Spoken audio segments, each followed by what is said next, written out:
Christine, have you ever bought something and thought, wow, this product actually made my life better? Totally. And usually I find those products through Wirecutter. Yeah, but you work here. We both do. We're the hosts of The Wirecutter Show from the New York Times. It's our job to research, test, and vet products, and then recommend our favorites. We'll talk to members of our team of 140 journalists to bring you the very best product recommendations in every category that will actually make your life better. The Wirecutter Show. Available wherever you get podcasts.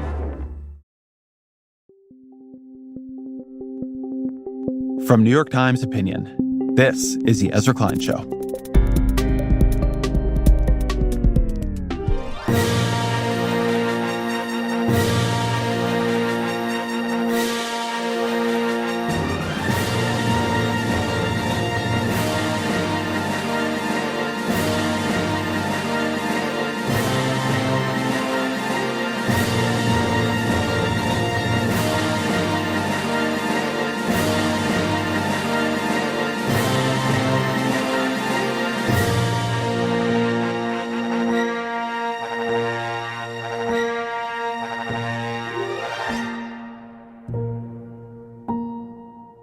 It is Wednesday, August 21st. I spent last night at the second night of the Democratic National Convention, which was a night of heavy hitters in the Democratic Party. It was a night of Bernie Sanders, of Chuck Schumer, of J.B. Pritzker. It was a night of Doug Emhoff, who gave a truly lovely speech about Kamala Harris. But it was, above all, the night of the Obamas. And we'll talk about both of them here. But it was specifically, I would say, the night of Michelle Obama. Please welcome former First Lady Michelle Obama. When she came out, the crowd roared for her. In a way, it roared for no one else that night. In a way, I have not heard it roar at this convention. In a way, it would not even roar for her husband a couple of minutes later.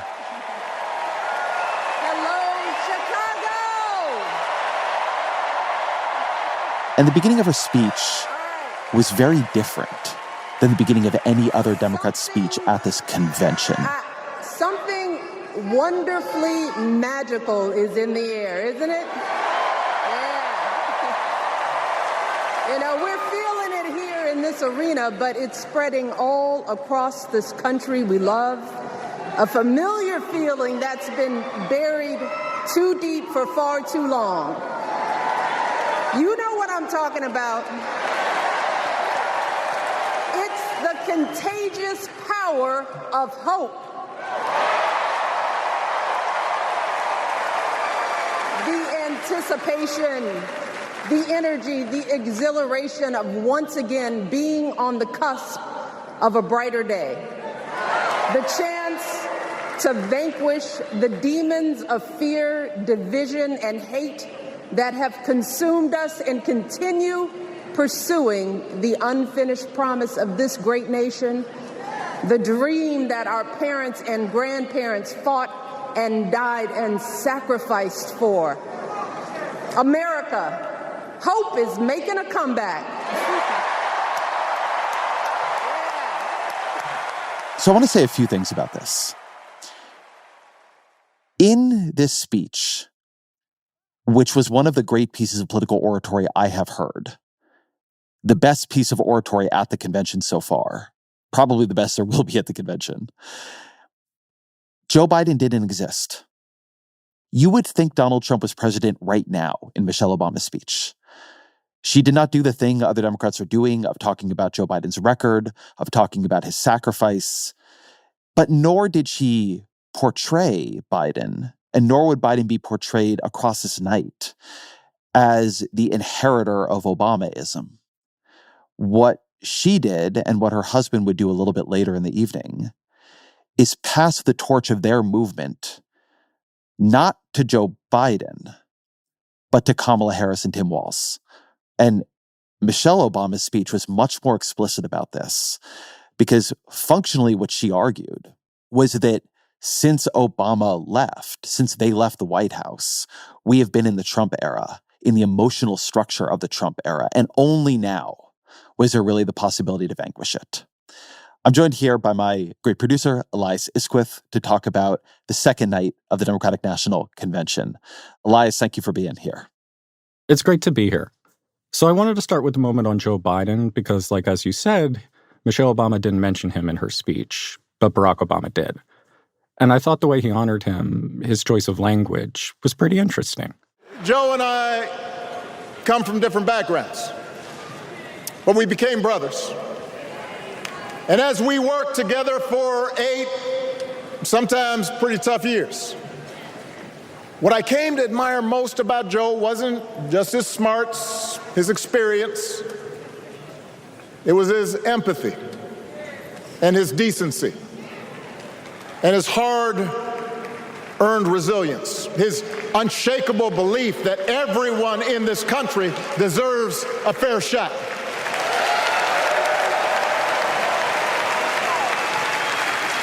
And over the last 4 years, those are the values America has needed most. So he makes a point of saying that he and Biden are different, but he also says that Biden is what America needed the last 4 years. What did you make of that? There's a dynamic that you often see in startup companies. They have as their first leader, their first CEO or founder, this visionary, charismatic leader, right? The ideas guy, Steve Jobs. And when that person passes from the scene, retires, gets pushed out, whatever it is, they are often followed in leadership by a stabilizer, a more managerial type, somebody who doesn't have their glitz and their glamour and their charisma and all their giant new ideas, but knows how to run an organization, was maybe their number 2 before, and can sort of pull together something that had become sort of too diffuse and was running too hot. I hear a bit of that in that description of Joe Biden. That what Biden brought, and remember, Biden runs in 2020. I believe if Biden had been the nominee in 2016, he would have crushed Donald Trump. And a lot of how we understand American politics and American political history would have been different. If you want to see a great convention speech, by the way, go watch Joe Biden's convention speech from the 2016 convention, from Hillary Clinton's convention. He absolutely wrecks Donald Trump. His cynicism is unbounded. His lack of empathy and compassion can be summed up in a phrase I suspect he's most proud of having made famous: "You're fired." Really, I'm not joking. Think about that. Think about that. Think about everything you learned as a child, no matter where you were raised. How can there be pleasure in saying you're fired? He's trying to tell us he cares about the middle class. Give me a break. That's a bunch of malarkey. I watched that speech and thought this guy would beat Trump by 7 points. So he runs in 2020 in a different context. But he is ultimately the successor as a Democratic president to Barack Obama, and he's not Obama. What he represents is not what made Obama an agent and a representation of change. What he represents is a kind of return to normalcy, right? It's the pandemic. Donald Trump is crazy. Here's Joe Biden. He's 77. He's been in politics forever. He's the most known quantity in American political life. He is calm. He is decent. He is somebody who calls you when there's a death in your family. You can trust him, right? He's not here to upend the entire order. That might have been the right thing for 2020. But one of the things interesting last night about the Obama speeches is that they were passing the mantle of change, hope and change, to Kamala in a way that made it seem, to me, like they believed that Biden was a sort of pause from that, right? He was something else, which I think is actually accurate. Biden did a lot in terms of policy change, but in terms of what he represented politically, he was stability. He was normalcy. He was decency. And there's nothing wrong with that, but he wasn't the forward thrust of the political tendency Barack Obama created in 2008. He was stabilization after the rupture of Donald Trump and the pandemic. And now the sort of argument they're making about Kamala Harris isn't that it is time to go back to a normal presidency, but it's time to go forward in the thing that they either started or were at least part of. So let's talk about that thing. You called it Obamaism at the top. What is Obamaism? Ooh, that's a big question. One place I think to start with it is to say that it is not Obama's presidency. And this was always a very tricky place for Obama himself. But I understand Obamaism as a form of politics that rewrites the American story to be at its core about pluralism and social progress. Obamaism is a recognition that Americans hate how politics feels, right? In that first 2004 speech, this dissolving of the reality of red and blue America, which I think there is a very real reality to red and blue America, but Obama's ongoing point that who we are in politics and who we are in our lives feel very different from each other. That the people we are when we're watching Fox News and MSNBC, and then who we are in our churches and our Little League fields and our PTAs are so different from each other. And that the goal of politics should be to make us feel in our politics the way we feel in our communities, right? To bring out the better angels that are so endlessly evident if you walk through an American community, but then seem so absent when you end up in politics. But then there was also this effort to shift the American story. Remember that Obamaism arises after George W. Bush.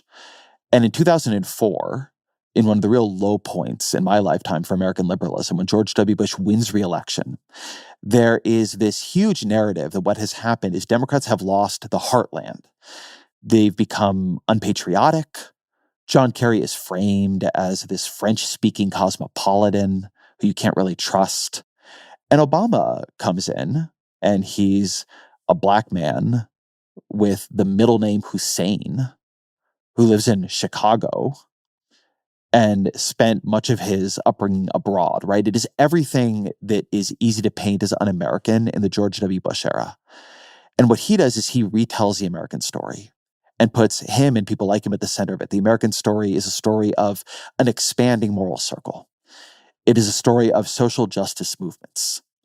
It is a story of realizing that we have bonds with people who don't look like us or sound like us or think like us, and that the true Americans, the people who are the real patriots, are the people who've endlessly fought in every generation to make what America is more like what the Declaration of Independence says it is going to be. And Obamaism mattered because Obamaism won, and it showed that Democrats could reclaim that patriotism. Now, when you govern, that's not what you govern over.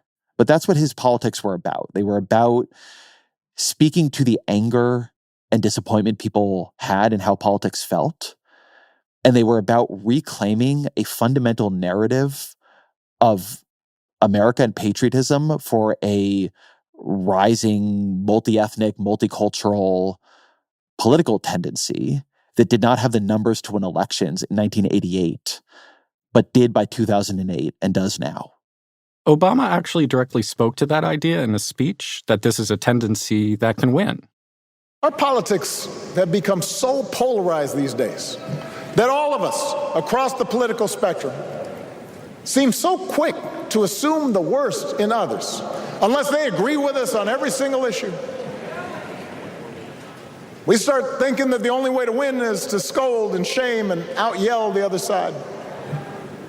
And after a while, regular folks just tune out, or they don't bother to vote. Now, that approach may work for the politicians who just want attention and thrive on division, but it won't work for us to make progress on the things we care about, the things that really affect people's lives. We need to remember that we've all got our blind spots and contradictions and prejudices, and that if we want to win over those who aren't yet ready to support our candidates, we need to listen to their concerns and maybe learn something in the process. After all, if a parent or grandparent occasionally says something that makes us cringe, we don't automatically assume they're bad people. We recognize that the world is moving fast, that they need time and maybe a little encouragement to catch up. Our fellow citizens deserve the same grace we hope they'll extend to us.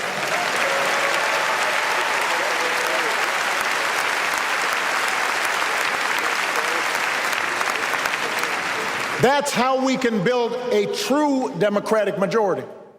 The idea that if we just listened to each other, that if our politics was less divisive, that this could build a true democratic majority. Is that his pitch? Do you think he really believes that? Obama, like every other politician, is not so naive as to think his politics are an 80-20 or 90-10 proposition. Even in 2008, I think he's got something like a 7-point popular vote margin. What Obama does believe is that there's a big middle in American politics and that you can win elections and even win governing majorities. Remember, he got 60 seats in the Senate. You can win big majorities and you can win elections by reaching out to the people who are there to be reached out to. And by the way, those are not all people who believe in and vote for Donald Trump. They're not MAGA supporters necessarily, right? Republican opposition to Barack Obama was intense during Obama's presidency. What they are, the people Obama is reaching out to there, are people who just don't like the whole tone of politics, right? They don't like the bitterness. They don't like the division. They don't like the polarization. The people they know who are into politics are unbelievably annoying. They don't like them. But I want to pull something else out of that, because that clip you played, that was the core of Barack Obama's speech. That was, and he would go on to do this very explicitly a few paragraphs later, that was Barack Obama calling back directly to his 2004 speech, to his original concerns about polarization, about pluralism, about our ability to speak to each other. There was just a big piece in New York Magazine about Obama Core, which was the sort of liberal cultural interpretation of Obamaism. I sort of disagree with this interpretation, but this is the way they framed it. It's Hamilton, it's Parks and Rec, it's a bunch of culture, it's fight song, although I really associate that with Hillary Clinton. Obama Core, though, is not Obamaism. Obama Core is this thing liberals took out of Obamaism and made their own. And they sort of took this teleological, rising multi-ethnic majority idea, turned it into a political theory and into culture, and made it into something about how they were on this unstoppable march to a form of dominance in America. You're sort of on the train, or you were retrograde and being left behind. And Obamaism, in the speech Obama gives at the 2004 DNC that makes him into a national figure, in his 2008 campaign, it wasn't about how liberals were right, at least not exclusively. It was about how you talk to people in politics and how you frame a politics. It is about people who don't agree with you. In a way, the most contradictory political move from Obamaism was Hillary Clinton's deplorables comment. It's also, for people who don't remember this, why when Obama was caught at fundraiser talking about how people, after their manufacturing towns get hollowed out, become bitter and cling to guns and religion, that this was such a big problem for him, because that was also in real contradiction to the way he talked about talking to people. And what Obama is sort of reprising here, look, you're not going to convince Donald Trump, but there is a way of talking to your neighbors and a way of talking to people in politics who disagree with you and who are never going to agree with you and who are never going to be a down-the-line hardcore liberal on every issue, that is about making politics work and making this country feel like a place we can all live in. And one mistake I think Democrats made at many different times was they sort of dropped that part of it. They took the winning, but they didn't take that part about how do you talk to people who feel like they're losing? How do you include people who don't feel included? And he was sort of a genius at this. One thing that was different in his speech from Michelle Obama's, I think, is he was actually making an argument to the party and to Kamala Harris about how he thinks they should campaign and how he thinks they should campaign and talk to people who don't agree with them. And he's basically saying that he wants to see them bring back parts of what made his early politics work. That in many ways the Democratic Party has dropped. I mean, that part about scolding people and reading them out of your movement, that's a critique not of the right. It's a critique of the left. So I wanted to move now to Michelle Obama's speech. She talked a lot about values and the meaning of America, but in a way that felt pretty different from her husband's speech. You see, those values have been passed on through family farms and factory towns, through tree-lined streets and crowded tenements, through prayer groups and National Guard units and social studies classrooms. Those were the values my mother poured into me until her very last breath. Kamala Harris and I built our lives on those same foundational values. Even though our mothers grew up an ocean apart, they shared the same belief in the promise of this country. That's why her mother moved here from India at 19. It's why she taught Kamala about justice, about the obligation to lift others up, about our responsibility to give more than we take.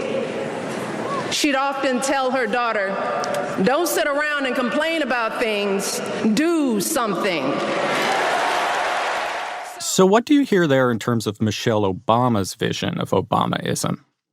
One of the striking things about Michelle Obama's speech was that even more so than at past conventions, and this had been a dynamic that emerged over, I would say, a series of Democratic conventions, Michelle Obama represents a related but different political lineage now and tradition to Barack Obama. Barack Obama is, of the Obamas, the one who has this expansive, optimistic vision of America. Michelle Obama is the harder-edged version of their politics. Very famously, she said when he was winning the nomination the first time that this was the first time she'd been proud of her country.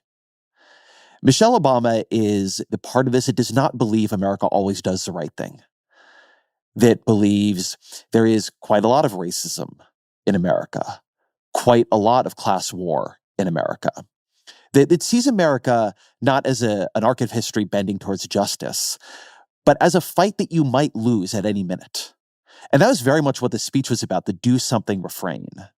That was very much her argument towards the end of the speech, where she began telling people, there are going to be bad polls and you cannot fall apart. They're going to try to destroy Kamala Harris and you cannot let them. You cannot wait to be asked to participate in this campaign. Very much separately from Obama, Barack Obama, who is all about the better angels of American nature, Michelle Obama is the one of the two who tends to focus on the darker angels, demons of American nature. And in a way, she was passing her torch, somewhat separately from her husband's torch, to Kamala Harris. She was saying that Kamala Harris is like her. That Kamala Harris comes from a family like Michelle Obama's, which is a different kind of family than Barack Obama came from. That Kamala Harris has Michelle Obama's political history of fighting forward in a country that was very likely not going to recognize her, developing the toughness and even this cynicism at times of being a warrior. And so for the part of the party that actually in a way sort of believes what Michelle Obama believes about America rather than what Barack Obama believes about America, that was the part of the party that was being spoken to here. I think after the Trump years, that part of the party is bigger. In a way, Michelle Obama's view of this feels less anachronistic to a lot of people than Barack Obama's sunnier view. Trump, in many ways, was a refutation of parts of the Barack Obama view, right? I don't think it robs it of its power, but it robs it of its almost teleological force. And here's Michelle Obama saying, yeah, the person who can win this fight, because it is actually a fight, is Kamala Harris, because she comes from the lineage, like I do, in this case, like a matriarchal lineage, of people who've been in this fight and climbing this mountain and were never given anything, and now understand what it's going to take to win. So have we come a long way from when they go low, we go high, or is there more continuity here? These were not when they go low, we go high speeches. There was a moment in Michelle Obama's speech where she seemed to actually update that formula, where she began to talk not about high and low, but small and big. And let me tell you this, going small is never the answer. Going small is the opposite of what we teach our kids. Going small is petty, it's unhealthy, and quite frankly, it's unpresidential. Trump is small. There's a smallness to him. His smallness is unpresidential. Kamala Harris and Tim Walz, they're big. They're big-hearted. But it wasn't when they go low, we go high. Both Michelle Obama and Barack Obama went low. There were real elbows thrown at Donald Trump. Lowest, maybe, was in Barack Obama's speech, where he talked about Donald Trump's obsession with crowd sizes. And then he made a series of sort of measuring motions with his hands that suggested, I would say, and certainly this is how it was received in the arena, that what Donald Trump was fundamentally worried about was not actually the size of his crowds. Both Obamas were much more in the slipstream of where the party is now, of mocking Donald Trump, of treating him as dangerous, yes, but comic and ridiculous and old. I mean, Barack Obama had a line that his act is getting stale. Michelle Obama talked about the presidency being one of those black jobs that Donald Trump talks about. Who's going to tell him that the job he's currently seeking might just be one of those black jobs?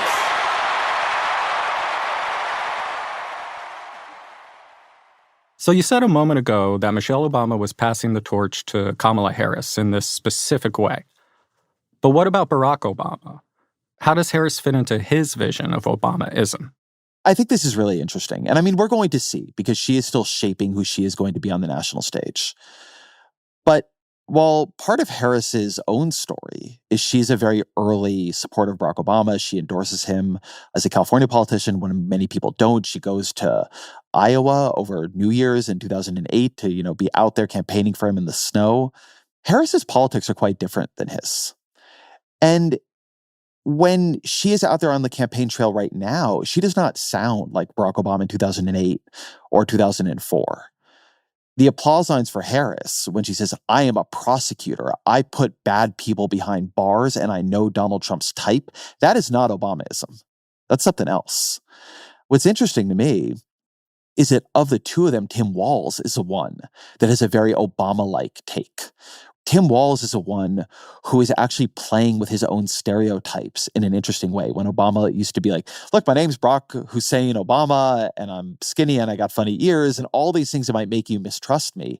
In a funny way, well, that was aimed outward. Walz has been doing the same thing aimed inward at the Democratic coalition. Like, I'm a military man, I'm a football coach, I, come from a small rural community. I'm a white guy who wears flannel and fixes your car. And where I come from, we believe in neighborliness. And where I come from, we believe in helping each other. And I helped found the LGBT Alliance at a small, fairly rural school when that was not a thing many people were doing, right? Walz with these other people are weird and politics doesn't have to feel like this. It shouldn't feel like this. We can just take care of each other and be nice to each other and listen to each other. And we don't need to be pulled in by these weirdos over here. The sort of mix of telling a story about yourself that defies what people would think of you and using that defiance to then make an argument that American politics doesn't actually fit into the boxes people put it into, that's Obamaism. And Obama's moment on the stage last night where he said, Let me tell you something. I love this guy. Tim is the kind of person who should be in politics. It sounded very genuine, not him saying Tim Walz is a great public servant who's, passed a lot of great policy in Minnesota, but Tim Walz, that dude's great. So Harris is different than Obama, which I think is important. It's a different era.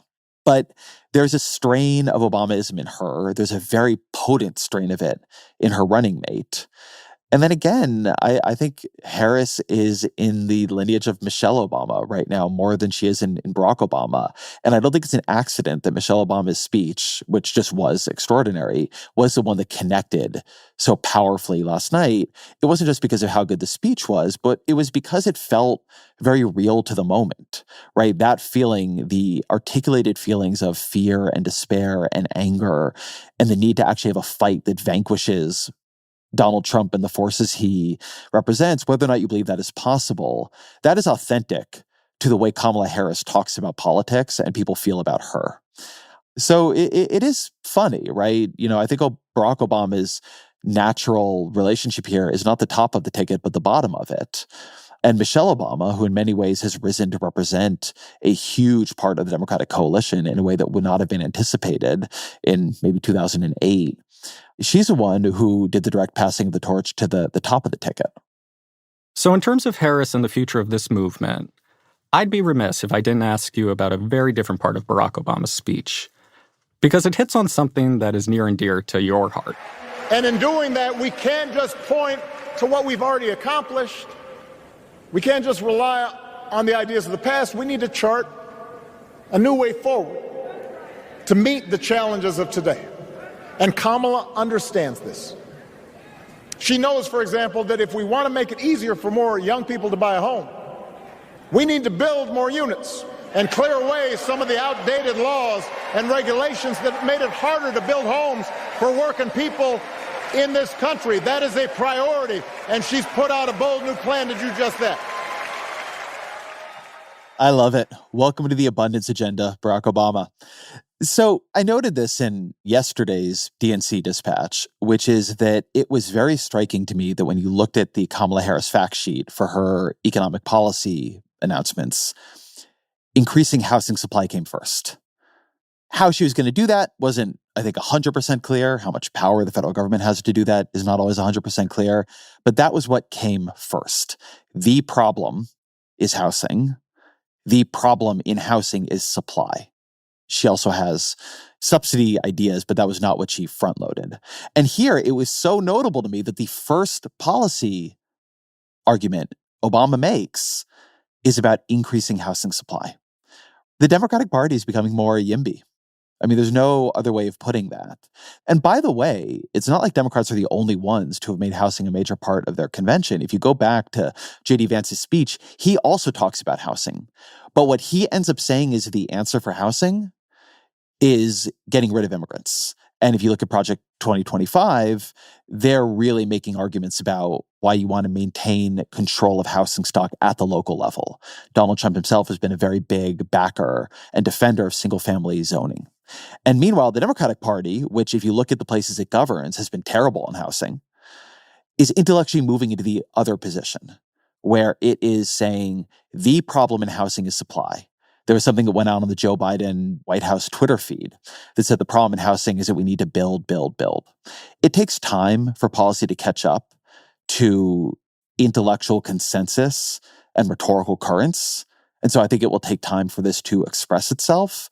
But I see this as genuinely huge, both that Democrats have decided housing is this central of a problem, that it is coming first for them, and that they have correctly, I want to say this, correctly come to the view that the problem is supply. The problem is we're not building enough housing.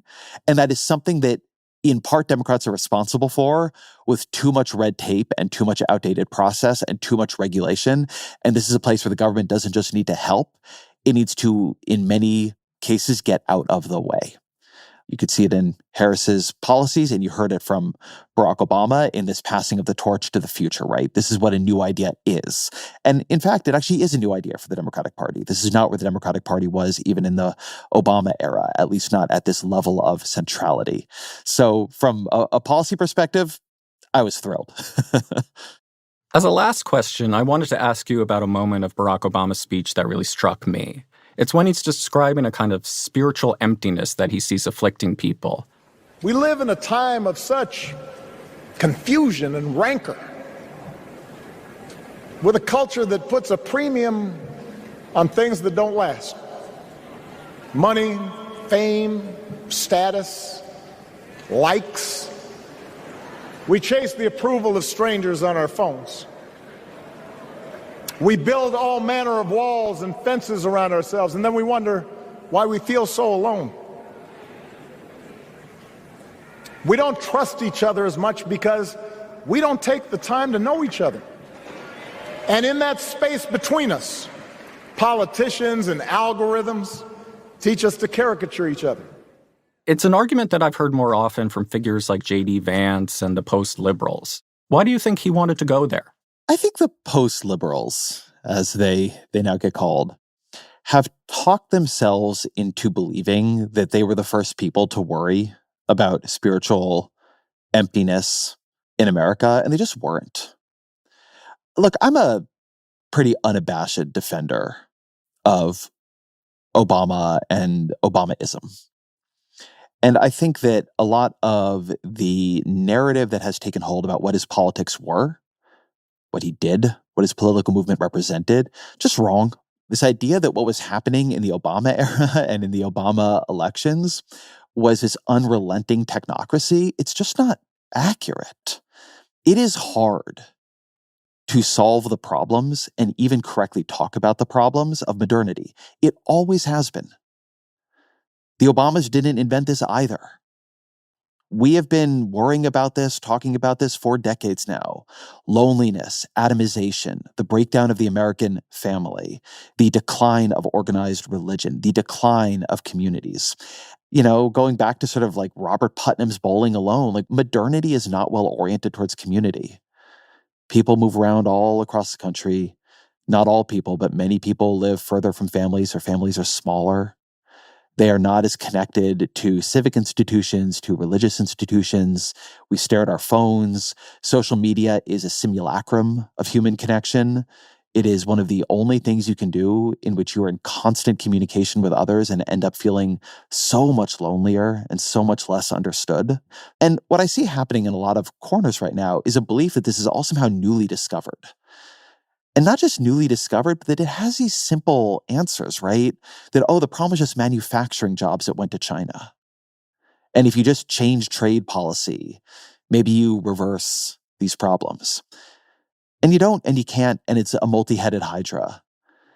And Obama, but not only Obama, has always spoken to this. Great politicians, great, I think, political figures speak to the character of the country at any given moment. They don't just speak to policy. They speak to who Americans are and what they're worried about at that moment in America. And Barack Obama's presidency did not have any traction on this. What you have tools to do as president is to try to expand health insurance, work on trade policy. But Joe Biden's presidency didn't have an answer. Donald Trump's presidency didn't have an answer. And to be honest, Kamala Harris's presidency, if she gets it, will not have an answer, and nor does J.D. Vance have an answer. The spiritual and communal condition of the country is something politicians can speak to, but I don't really believe it is something they can solve. But it is something they need to speak to. Human beings do not understand their lives as fundamentally about policy. And so if you're trying to speak to their aspirations and their concerns, you have to identify what they really are. One of my favorite lines at the Democratic Convention so far was from Raphael Warnock on the first night. A vote is a kind of prayer for the world we desire for ourselves and for our children, and our prayers are stronger when we pray together. And there's a lot to that. And the problem is that it is a prayer that will always end up being unfulfilled, because you're voting for a president who is to pass legislation through the House and Senate. It's not God. But that doesn't mean it's not the job of political leaders to speak to what those prayers actually are, rather than what can actually be answered. I think that's a fitting place to end. So thank you, Ezra. Thank you, Elias.